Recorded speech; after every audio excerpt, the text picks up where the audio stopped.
Good morning students. As you know that in our previous class we were studying the methods of separation of mixture of a solid and a liquid.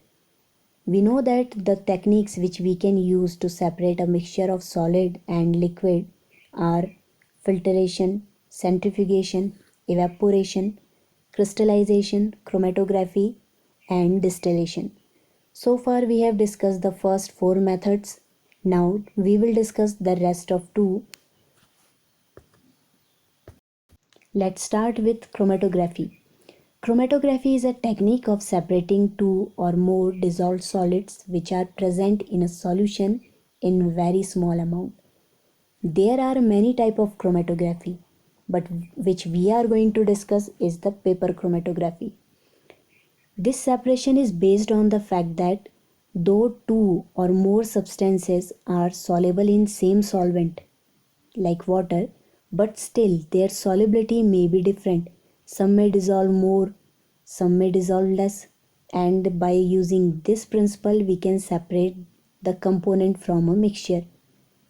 Now we will see how we can separate the various dyes that are present in your black ink. I am showing you a picture of this technique so that you can understand it better. Now students, you can see that here this is our chromatogram. Chromatogram is a paper. It's a filter paper which we use in chromatography. It's not an ordinary paper. It's a bit thicker, okay? Now we have made a baseline using pencil and we will put this black spot, this black ink here. Now this filter paper has been set up in your solvent, which is water, and when water will rise up, then the various dye present in your black ink will dissolve in the water and they will rise up in the paper along with the water. Now after some time you will see the color separated, so we can find out the different colored spot of dye which has been separated from your black ink, and the colored component which is more soluble in water rises faster than the other. Students, the word chroma is a Greek word that means color, and initially this method was used to separate the pigment present in your leaf. Okay, that's why it got this name. Now we will discuss the second method of today, which is your distillation. We can obtain salt from salt water mixture or salt solution by evaporation, but water cannot be recovered during evaporation. Okay, it is lost to air. In order to recover both your salt as well as water from the salt water mixture or salt solution, the process of distillation is used. Distillation is a process of heating a liquid to form vapor and then cooling the vapor to get back the liquid. So distillation can be presented by the help of this flowchart. You can see liquid on heating converted to vapor or gaseous state. Then on cooling they come back to liquid state. So we will see how we will separate salt water mixture or salt solution.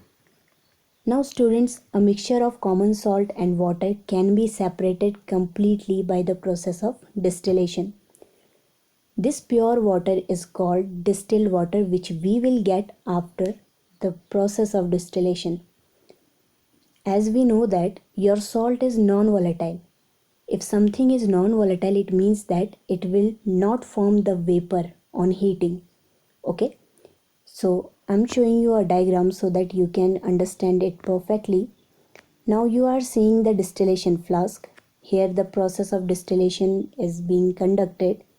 Here you can see that a flask, we are heating a mixture of salt and water, or say salt solution. On heating, as we know that the salt is non-volatile, it will not go to vapor state, so water will form vapor and this steam will rises up.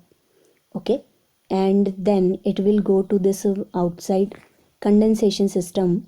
Here this vapor will be condensed as water will come in and come out, and it will cool your vapor and the water will be collected in this beaker drop by drop. So students, this water is called distilled water, and your salt that will left in the flask.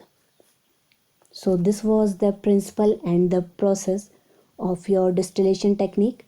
So today we have understood this topic completely, that how we will separate a solid from its mixture with a liquid.